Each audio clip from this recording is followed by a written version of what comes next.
ये तस्वीरें आप देख रहे हैं करनाल से, जहां पर आपको बता दें कि आज करनाल में जो प्राइमरी कक्षाएं हैं या प्री प्राइमरी क्लासेस होती हैं, जो जापान में तकनीक उन बच्चों को पढ़ाने के लिए इस्तेमाल में लाई जाती है, जिससे बच्चे जल्दी और इंटरेस्ट के साथ जो है सीखते भी हैं, उसी तकनीक को देख सकते हैं कि करनाल में आज 2 दिन का वर्कशॉप जो है 22 और 23 दिसंबर का लगाया गया है। और करनाल के अलग अलग जो स्कूल्स हैं वहाँ से टीचर्स भी यहाँ पहुँचे हैं, और उस तकनीक को भी आप देख सकते हैं कि किस तरह से पूरे इंटरेस्ट के साथ कहीं ना कहीं बच्चे जो हैं सीखते भी हैं और आसानी से उन्हें याद भी रहता है। हमारी आप सभी से अपील रहेगी इस वीडियो को शेयर भी ज़रूर कीजिए। हमारे साथ निफ़ा के चेयरमैन भी है प्रितपाल सिंह पन्नू जी, क्या कुछ उनका कहना है देखिए। तस्वीरें फ़िलहाल देख सकते हैं कि जो तकनीक जापान में इस्तेमाल में लाई जाती है प्राइमरी और छोटी जो क्लासेस हैं उन बच्चों को सिखाने के लिए, वो तकनीक देख सकते हैं कि वो उसके लिए 2 दिन का जो वर्कशॉप है आज करनाल में लगाया गया है।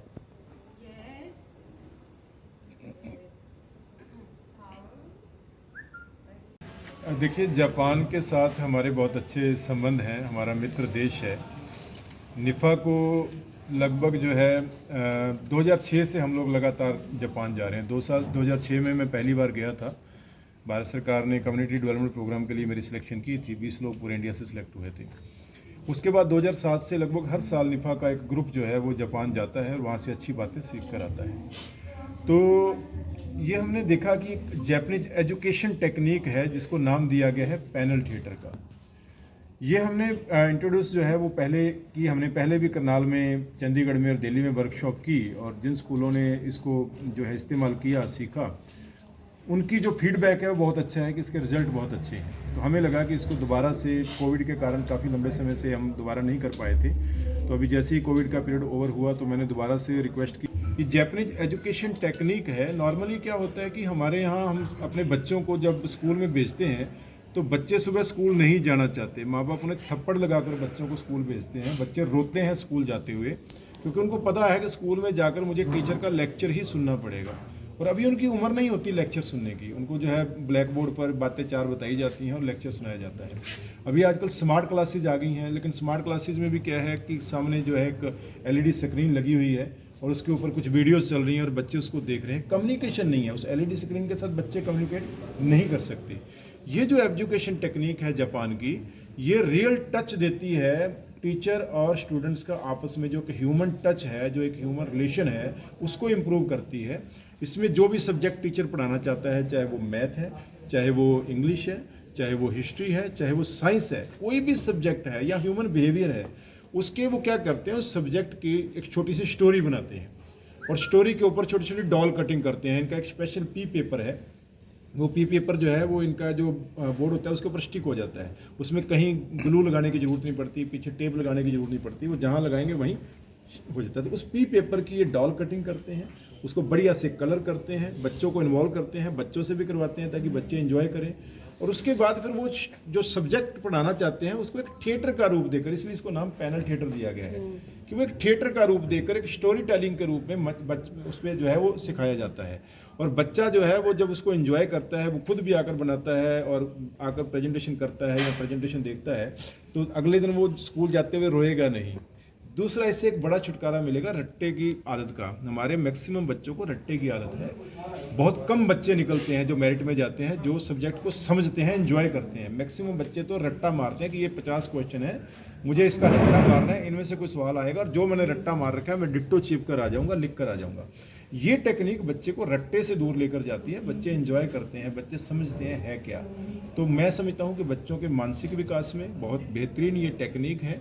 और स्पेशली जहाँ प्राइमरी और किंडरगार्टन बच्चों के लिए यह है, वहीं साथ साथ जो एमआर बच्चे हैं, जो स्पेशल नीड्स चिल्ड्रन हैं, जिनको मानसिक रूप से कोई प्रॉब्लम है, ऐसे बच्चों के जो स्कूल होते हैं या हैंडीकैप बच्चे हैं, वहाँ पर इस टेक्निक का जापान में इस्तेमाल बहुत बड़े लेवल पर किया जा रहा है, ताकि वो बच्चे जो हैं उनका, क्योंकि मानसिक बौद्धिक विकास इतना ज़्यादा नहीं होता, लेकिन वो इंजॉय करने वाली चीज़ों में जो है इंटरेस्ट ले लेते हैं। अगर उनको आप लेक्चर देना चाहोगे तो वो इरिटेट हो जाते हैं, कई बार हाइपर हो जाते हैं, गुस्सा हो जाते हैं। लेकिन वही चीज़ें जब आप उनको एंजॉय करने वाले तरीके से बताओगे तो वो ज़्यादा अच्छे से समझ पाएंगे।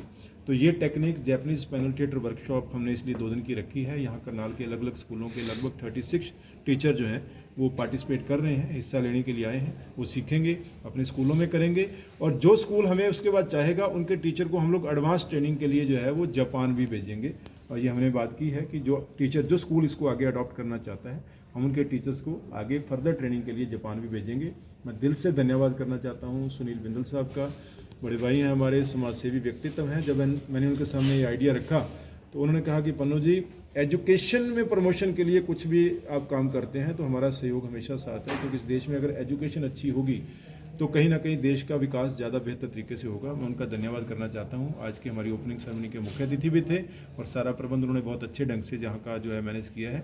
जापान से हमारे 4 डेलीगेशन लोग आए हैं। उसमें जो टीम लीडर हैं वो मसायो तनाका हैं, प्रोफेसर हैं। जापान की एक यूनिवर्सिटी है, उस यूनिवर्सिटी के वो विजिटिंग प्रोफेसर हैं और लगभग पिछले 25-30 सालों से वो पैनल थिएटर सिखा रही हैं।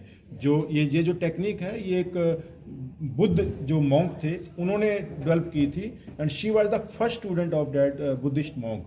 तो तब से वो इसको जो है वो लेकर चल रही हैं। उसी प्रकार इत्सुको नंदी सान है, इत्सुको फुजिमोतो नंदी, जो international institute of perfect arts की प्रेसिडेंट हैं, जापानी हैं, लेकिन उनकी मैरिज एक इंडियन से हुई। मिस्टर नंदी जो है जापान नहीं गई, वो यहीं रही। उन्होंने कहा कि मुझे इंडिया और जापान के रिलेशंस को प्रमोट करना है और अब भी वो कर रही हैं। उसी प्रकार से मियोकी तनाका सान है और हिदोरी जो है यामायोकी सान, ये 4 जो है लेडीज़ जो हैं वो जापान से स्पेशल पहुंची हैं यहाँ पर वर्कशॉप कंडक्ट करने के लिए और मैं समझता हूँ इसके रिजल्ट बहुत अच्छे होंगे। धन्यवाद करना चाहता हूँ। ये जो जैपनीज़ वर्कशॉप आज पन्नू जी ने और निफा ने ये जो लगाई है, मैं बहुत सौभाग्यशाली समझ रहा हूँ। ये वर्कशॉप आज हमारे प्रांगण में लगी है। जैसे कि आप जानते हैं कि मैं थोड़ा आम आदमी पार्टी से जुड़ा हुआ हूँ और शिक्षा हमारा मेन मुद्दा है और हम लोग शिक्षा के माध्यम से भारत को विश्व में नंबर 1 बनाना चाहते हैं। हम हमेशा से ही शिक्षा के जो प्रोग्राम हैं उनको प्रोत्साहन देते हैं और मैं आगे भी पन्नू जी को कहना चाहता हूँ आपके माध्यम से कि शिक्षा का कोई भी कार्य है उसमें हम आगे बढ़ चढ़कर भाग लेंगे और मैं इस कार्यक्रम के लिए शुभकामनाएं देता हूँ। आज लगभग 30 से 40 टीचर्स करनाल के डिफरेंट स्कूल से आए हैं, जो वो ट्रेनिंग यहाँ पर लेके जाएंगे। इस वर्कशॉप के माध्यम से जो वो सीख के जाएंगे, मुझे पूर्ण आशा है वो उसको आगे जाके इम्प्लीमेंट करेंगे और जो हमारे बच्चे हैं स्कूलों में उनके भविष्य को बेहतर करने में और उनको बेटर शेप देने में मदद मिलेगी। मेरी इस वर्कशॉप के लिए पन्नू जी को, निफा जी को और जो जैपनीज़ टीम आई है, बहुत बहुत धन्यवाद।